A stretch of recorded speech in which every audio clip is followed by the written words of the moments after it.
At South Texas Health System Children's, your child's health is our priority. When they're ill or injured, we're ready to help. Our team includes on-staff pediatric specialists in infectious disease, cardiology, orthopedics, neurology, ear, nose, and throat, and more. Our round-the-clock care features the Valley's first dedicated children's ER. For more than 15 years, we've offered healing and hope for kids. And we're here for your family now. South Texas Health System Children's. Where kids come first.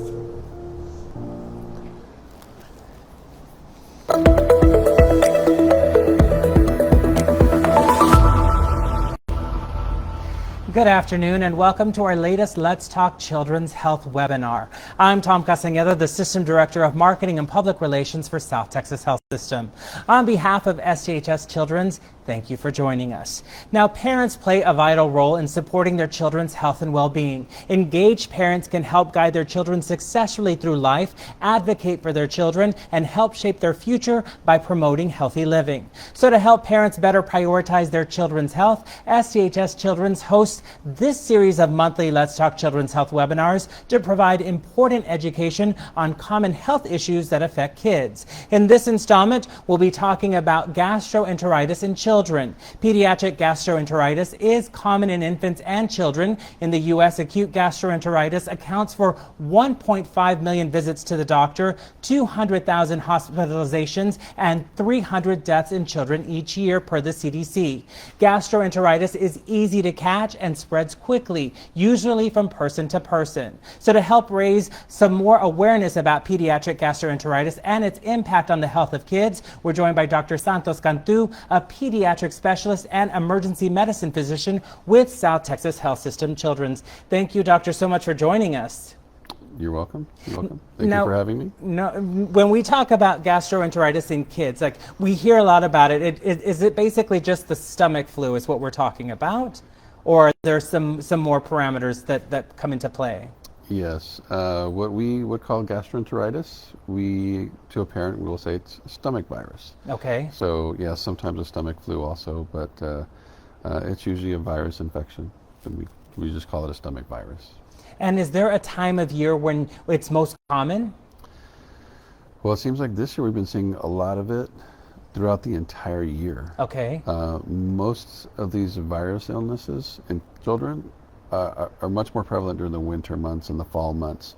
But this year we've been seeing all the way through the summer. What is it about that what do you think that might be? Is there a cause for that, do you think? That's probably a good question, but it's just such a common illness, and it's just all over. Kids that are in daycare and kids that are in school, we see quite a bit of it. Mm-hmm. And when it comes to obviously the stomach virus, and you're dealing with that, what are the things that parents really need to be paying attention to during that period where their child has that? Okay, good question again. There are definitely several things that parents will look at, and we'll talk about that in the slideshow. But the biggest one that worries me is the child's mental status. Okay. So how are they awake? Are they not wanting to wake up? Are they just laying there not wanting to do anything?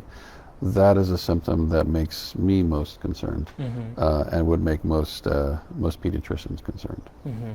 And there obviously are a lot of visits to the hospital, to doctors' offices, and unfortunately there are deaths caused by the stomach virus. So we want to go ahead and educate the community, and you have a great presentation for us. So let's get started. Okay, we will. Okay, so let's see here. And just so you know, I am a board-certified pediatrician, licensed in Texas, and I've been in the ER field for about 30 years now. Okay, and at South Texas Health System Children's, which used to be called Edinburgh Children's, I've been there for about 20 years. Okay, so anyways, let's talk about gastroenteritis, which is what we call a stomach virus. Okay. Generally, the diagnosis comes from diarrhea, okay, which is a loose or a watery stool. 3 or more of those in a 24-hour period is how they'll make the diagnosis. But most of the time, the kid will have, many more stools than that throughout the day, and they're generally loose and they're generally watery. They generally don't have blood in them. When there is blood present, we do get a little bit more concerned. As Tom was saying, there's plenty of visits to the hospital and to pediatricians' offices for this problem. We do hospitalize children here at the South Texas Health System Children's. It's uncommon, but it does happen. We have lots of really, really good treatments now to try to keep the kids out of the hospital, which is always what our goal is. But some of the other symptoms that they can have, abdominal pain or stomach ache, you can imagine with all this diarrhea, things are moving around very, very, very quickly in their stomach. And as a matter of fact, sometimes we can listen to their stomach and we hear a lot of noises. And it's just the sign that things are moving around. And sometimes that's what causes the pain in the kids. And everybody responds differently to pain, but in general, the pain from a stomach virus is something that we can treat with, regular pain medicines such as Tylenol or ibuprofen. The symptoms generally last less than a week, most of the times 3 or 4 days. Not usually more than that, but occasionally we will see some kiddos where the diarrhea just seems to keep lasting even up into a couple weeks. And as far as what causes these illnesses, they are infections, and the infections are generally from a virus for the most part. But we will see some bacterial infections, and we can talk about that also. Like we said, bacterial or viral infections. So even though there's not a whole lot of treatment for this kind of illness, they are truly infections, okay? And most of the time they're caused by some kind of bacteria or some kind of virus, most commonly a virus. And because there's very little treatment for this, we generally don't go out looking for what's actually causing it unless the symptoms are prolonged, into a 4th or 5th day. A lot of things can lead to this, such as uncooked foods, just not being super clean at home. Hand washing is something that's very good to keep you from passing on this illness. Contaminated drinks, it's hard. Sometimes the little guys, they just drink anything. So that's something also to keep in mind. It's a very common daycare infection. Okay, so we'll see a lot of that in kids in daycare. The ones that we would get most concerned about are those that are very young. And when we talk about very young, we're talking about kids under 6 months old. Okay, yeah, believe it or not, once you're past 6 months, you're actually an old child. But when they're younger than 6, sometimes the diarrhea by itself can give them problems. Most of the time, once they get older than 6 months, it's not until the ones that have vomiting are the ones that generally will get in trouble with this. And of course, kids with pre-existing conditions such as those with heart problems, underlying kidney problems, kids that kind of start out already with a poor nutrition state, they'll get pretty sick whenever they get ill with something like this. And then those that are immunocompromised, we certainly worry about them too.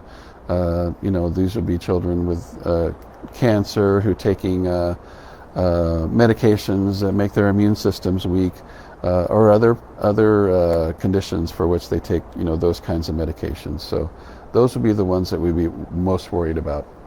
And so most kids that we'll see are not in this group, and so most of the kids will do fine with this, completely fine with this. Okay. And there's some things that you can do to help keep them from getting into trouble, and we'll talk about that, okay? This slide here is showing some of the symptoms that we'll see when it comes to being dehydrated, okay? Most of the kids who have a stomach virus won't get like this. They won't get dehydrated. They have the diarrhea, they're able to drink okay, they're even able to eat. They stay active and they do completely fine, okay? But once we start seeing some of these other symptoms, then we'll get more concerns. Some of these are things you can see at home, such as the biggest one, like I said before, that I would most worry about is their mental status. So if you see that your child is just not wanting to get up and be active or playful, that's when you should definitely get concerned. Things that we look for in the hospital that you may not be able to check are like heart rate, quality of pulses, how they're breathing. But you can notice their eyes. Sometimes their eyes will be a little sunken. Sometimes you might notice that they don't make a lot of tears when they cry.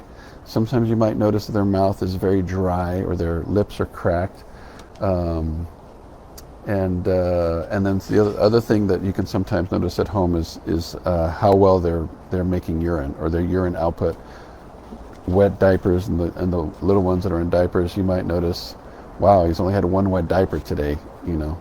So those are things that you can see at home to make you get concerned. When should you go see a doctor? Well, there's a lot of reasons to go see your pediatrician. Hopefully you won't have to come see us in the ER, but there are times when you should think about doing that. If you notice the wet diapers are down, you notice that there's, like what we talked about, the tears, the tears are down, their mouth is dry.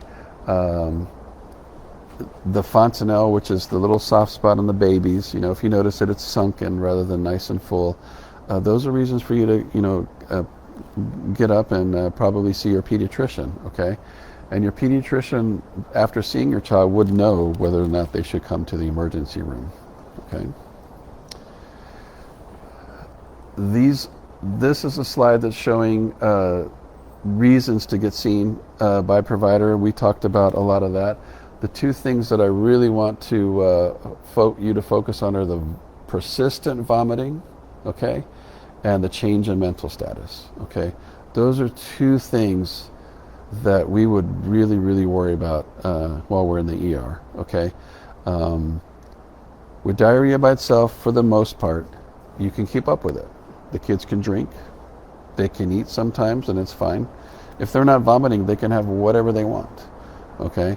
But once they start vomiting, it's much, much harder to keep up, okay? And so once that starts happening, then that's a good reason to bring them to the hospital, okay? And then again, like I was saying before, their change, and I was telling Tom also, the change in mental status is super important, okay? That's one thing after doing this for about, well over 30 years, that gets my radar up, okay? If I see a child who's not just acting normal, I normally I'd like to see them, jumping around in the bed or running down the hallways. But once their mental status is down, then we get very concerned, okay? And then obviously, if you guys are worried about their hydration status for whatever reason, you should take them to your doctor or bring them to the hospital. We'll check them, okay? And let's see here. And then as far as how we treat stomach viruses, for the most part, we can treat them with oral fluids, okay? Most of the kids don't need an IV, okay? We have very, very good medicines now to give these kids to make them feel better, to make them less nauseated, and to allow them to drink without any further vomiting, okay? The medications that we have for stomach viruses are mostly medicines for vomiting. So if you have a child that is not vomiting, that's okay, okay? You can usually will keep up with that. But sometimes if they're not vomiting but they're nauseated, we can give them this medication and it just makes them feel better. They start drinking, they feel a lot better. We send you home and we never see you again, okay? So that is by far the best way to treat this, with oral fluids. If there's vomiting going on, you're going to want to give them things like clear fluids, Pedialyte, Gatorade is fine. A lot of the older kids don't like the way Pedialyte tastes because it's kind of salty. So Gatorade is fine, Powerade, anything with electrolytes in it, even water is fine. But ideally you want them to drink something that has stuff in it, like electrolytes. And if we can't seem to stop their vomiting, or they're just seeming really dehydrated, then yes, we can start IVs in these children and give them IV fluids. And that's something that we do in the Children's ER at South Texas Health System. We're very good at it. We've got nurses that are just see kids, and pediatricians like myself that just see kids that can tell whether or not your child needs to be treated with an IV or not. And most of the time, if we have to resort to IV fluids, it's usually something that we can fix in the ER. We'll give them several of what we call, boluses of fluid, and they feel better, they start drinking, and then we can send you home. Occasionally, we can tell based on their lab work and other things, it's something that we just can't fix in the ER. So that's when we decide to keep you in the hospital. And again, majority of kids who come in with this illness can go home. Okay, but we do have to admit them sometimes to keep getting fluids through the night. The other things that you can use to treat this, there's a brat diet that people can use for diarrhea, which consists of bananas, rice, applesauce, toast. That's kind of a more traditional treatment. I'll usually tell parents, if it's just diarrhea by itself, just let them have whatever they want. The most important thing is that they stay hydrated, so drink. If they want to eat, let them eat. It doesn't matter what it is, just get fluids in them, okay? As far as antibiotics are concerned, there's very few infections that cause diarrhea that we would treat with antibiotics. Very, very few.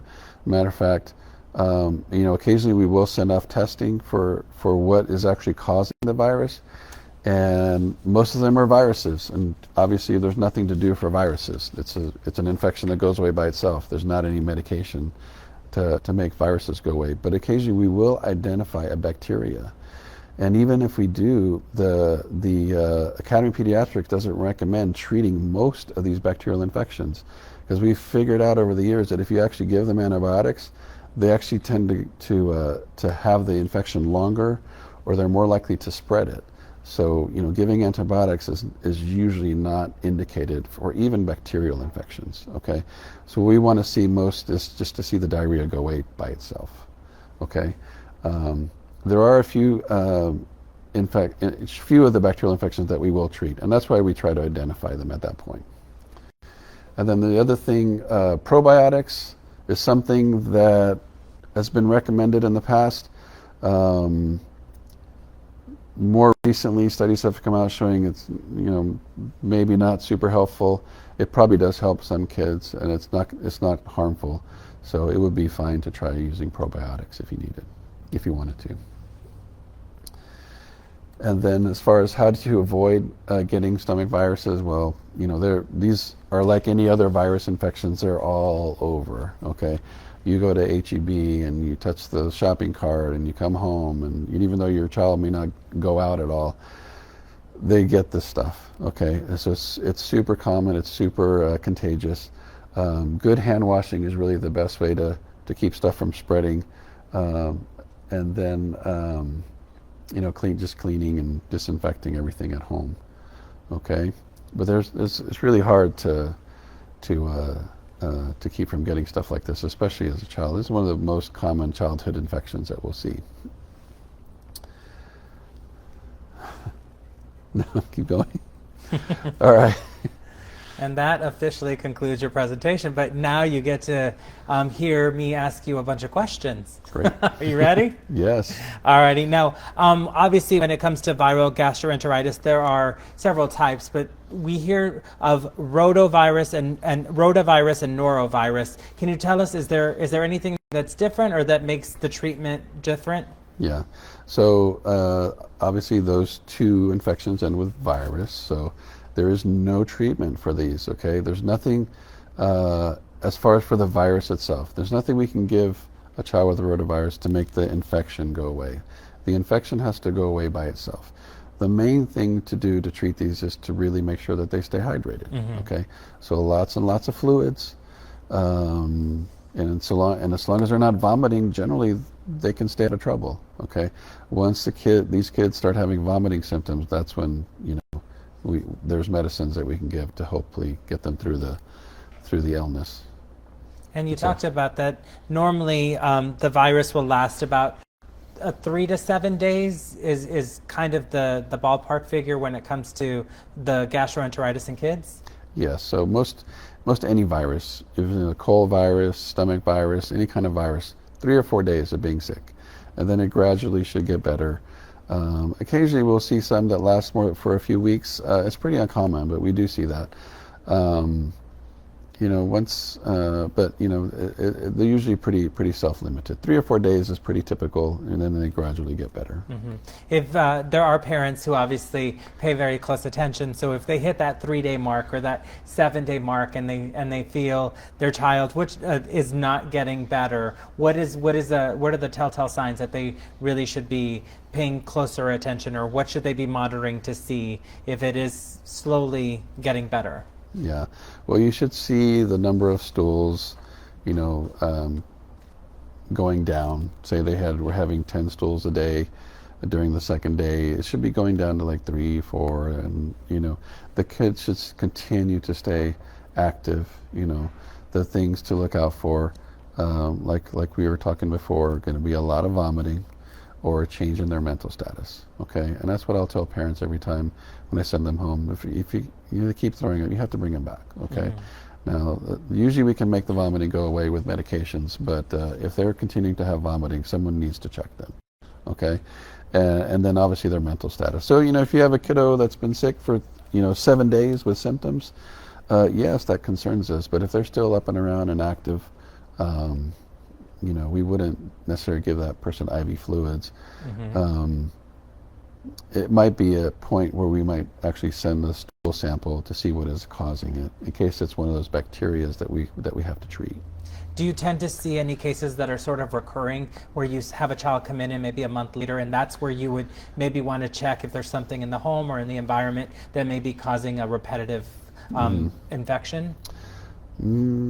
Actually, yes. I mean, we don't really look for that, but I would think there's an infection called salmonella, Yes. which can be caused by having reptiles in your home. So Oh, wow. if someone's having recurrent salmonella infections, you wonder if there's like pet snakes or pet turtles or stuff like that at home.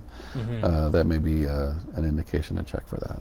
And then with the, when do you decide the difference between if you ask for a stool sample or a urine test or a blood test? Is there any reasoning behind that for the difference? Because sometimes parents are like, what, you're asking for this, or yeah, I need that. Why do I need that? So is there a reason you would ask for each of those? Well, for a stool sample, I mean, we can get one at any time, but it's probably more important if if the symptoms are lasting for more than 5 or 6 days. As far as urine samples, we generally, if they have diarrhea, we kind of say, it's probably not anything with the urine. Sometimes the urine can give us clues about dehydration, and certainly blood samples sometimes will, if we have to start IV fluids, we'll always take a blood sample to give us a sense of how dehydrated the child may be. And it helps us determine, like I said, if it's something we can fix in the ER, if it's something that we're just like, we can't fix this, we have to keep you in the hospital.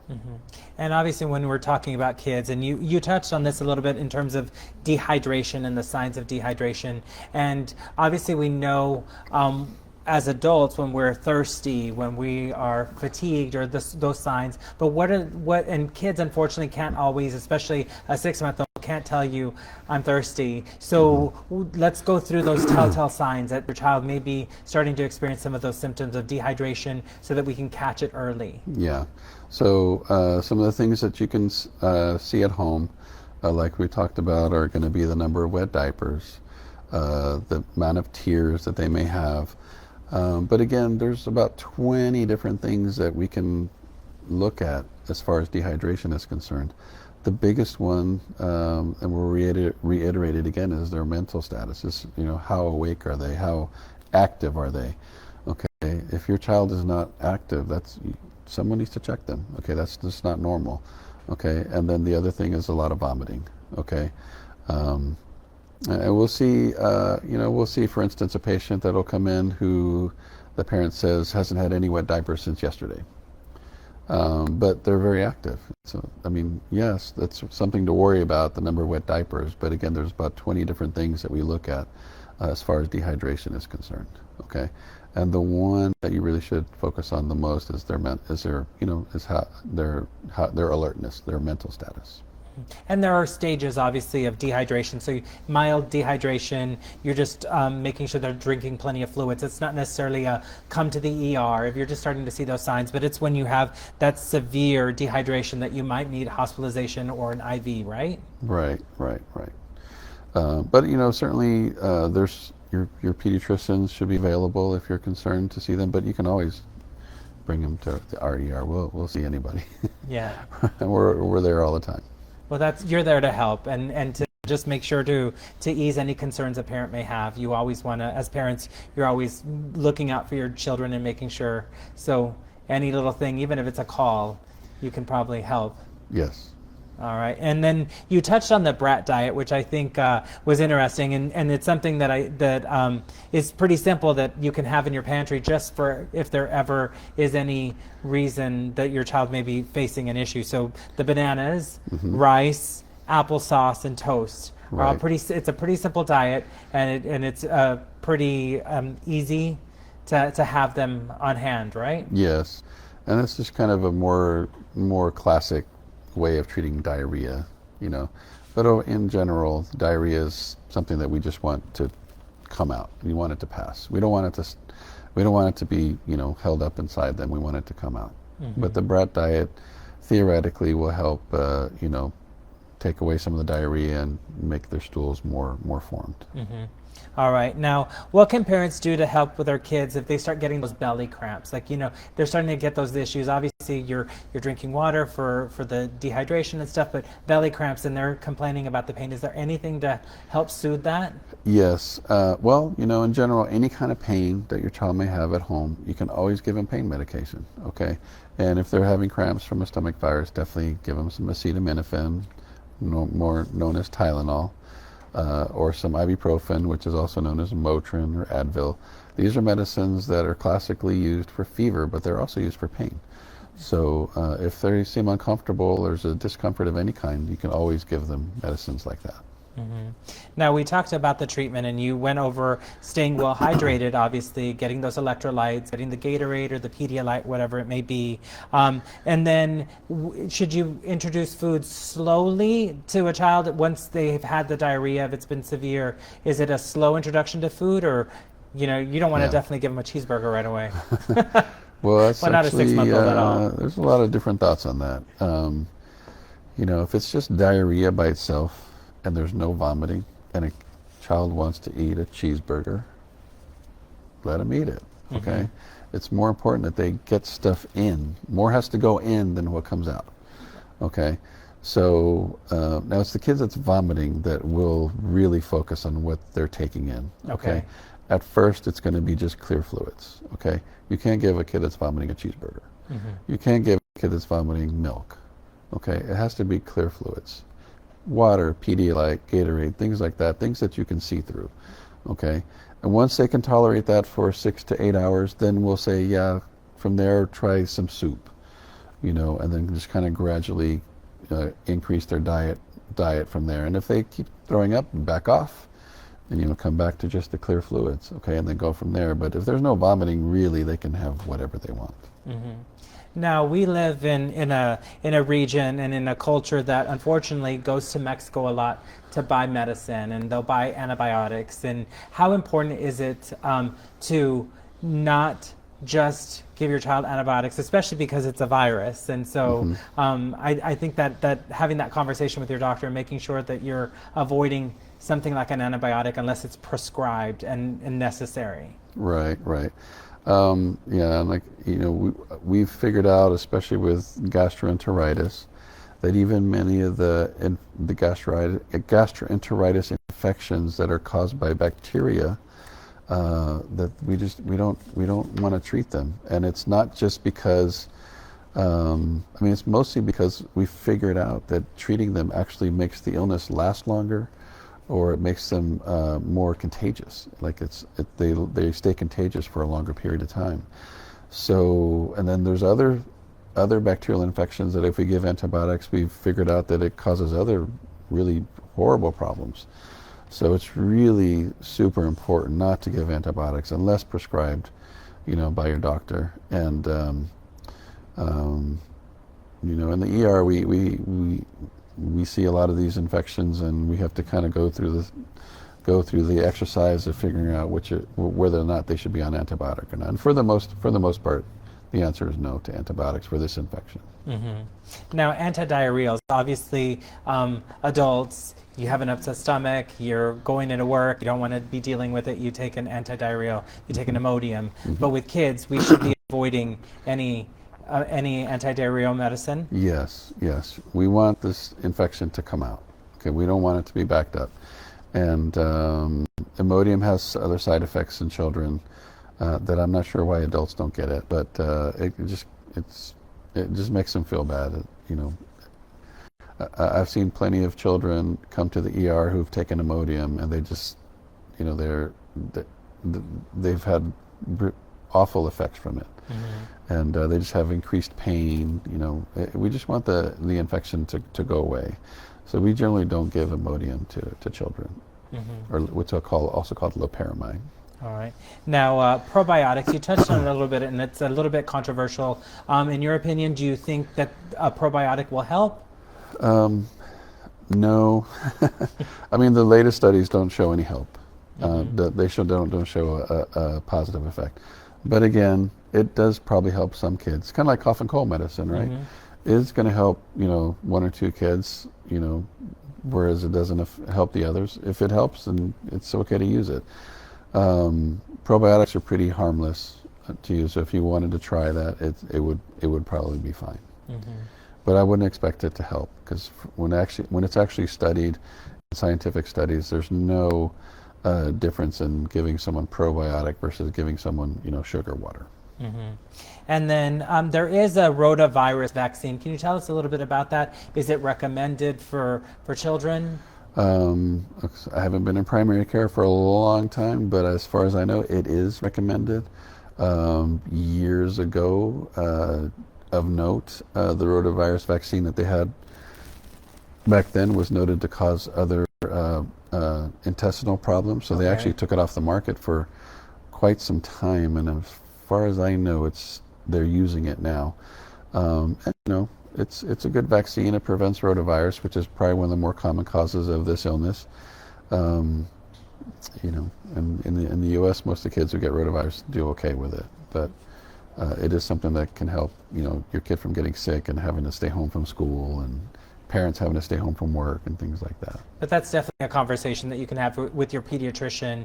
Ask about the vaccine and if they recommend it for their child specifically, especially if they see recurrent issues maybe or things like that where they say, it might be a good idea. Yes, absolutely. But always conversations with your pediatrician, your child's pediatrician.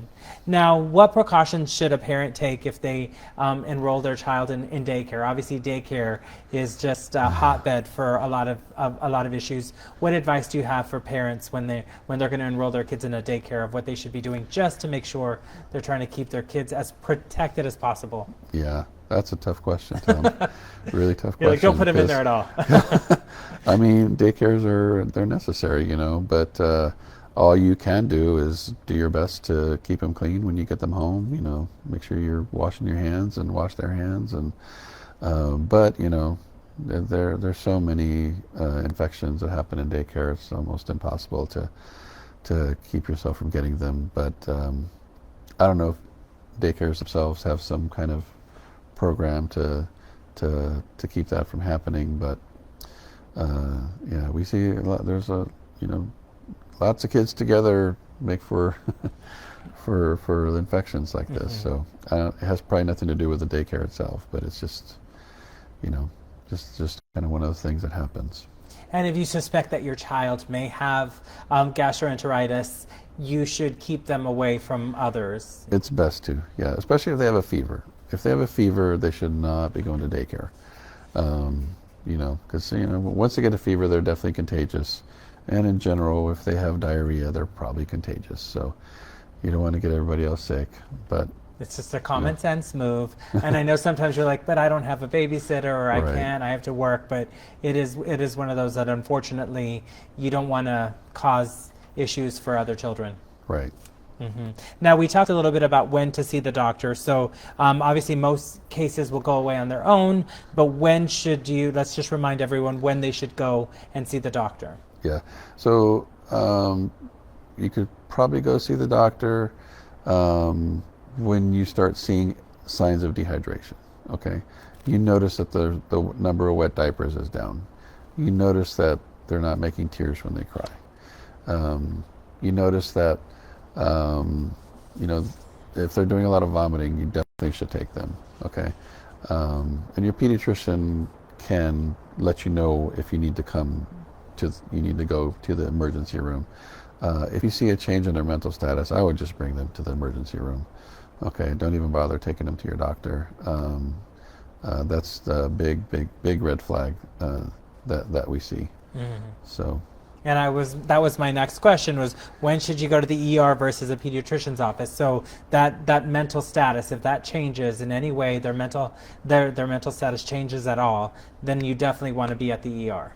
Yes, absolutely. I would say yes. If I get a history of the phone of a parent noticing that their child is just not themselves, just let us check them in the emergency room. Yeah. Okay.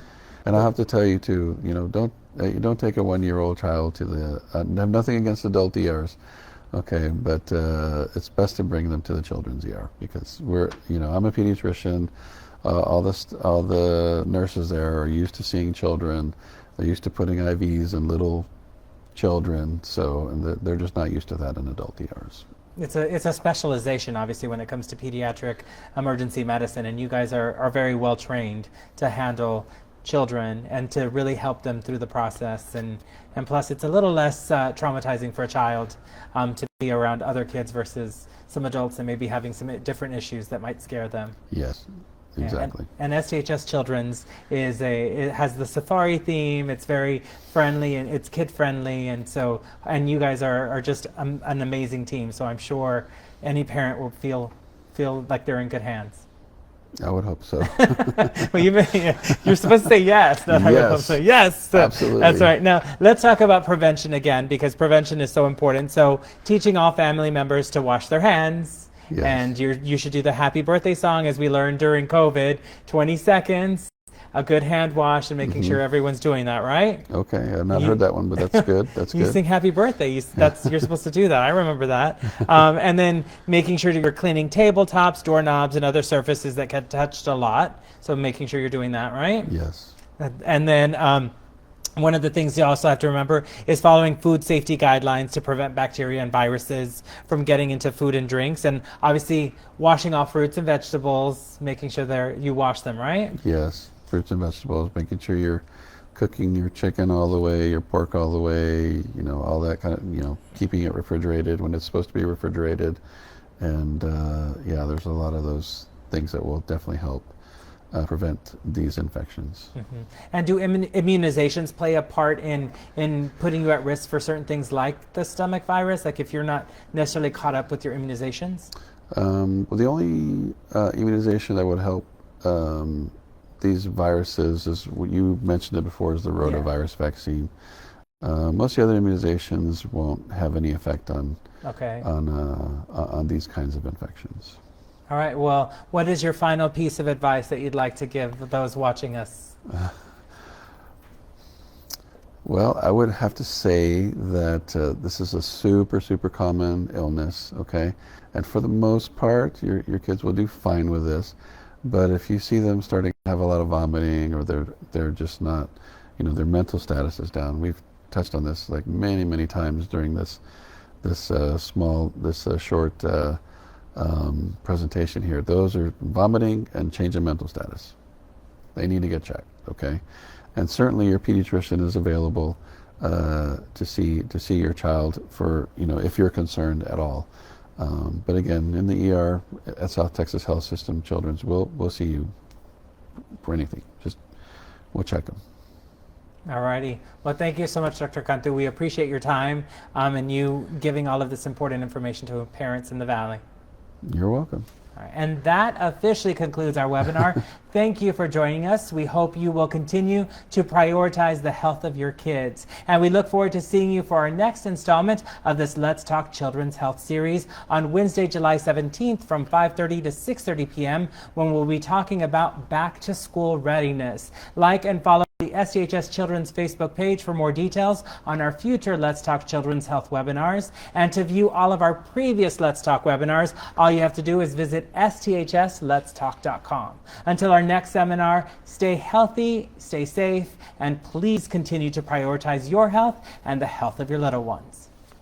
At South Texas Health System Children's, your child's health is our priority. When they're ill or injured, we're ready to help. Our team includes on-staff pediatric specialists in infectious disease, cardiology, orthopedics, neurology, ear, nose, and throat, and more. Our round-the-clock care features the Valley's first dedicated children's ER. For more than 15 years, we've offered healing and hope for kids. And we're here for your family now. South Texas Health System Children's. Where kids come first.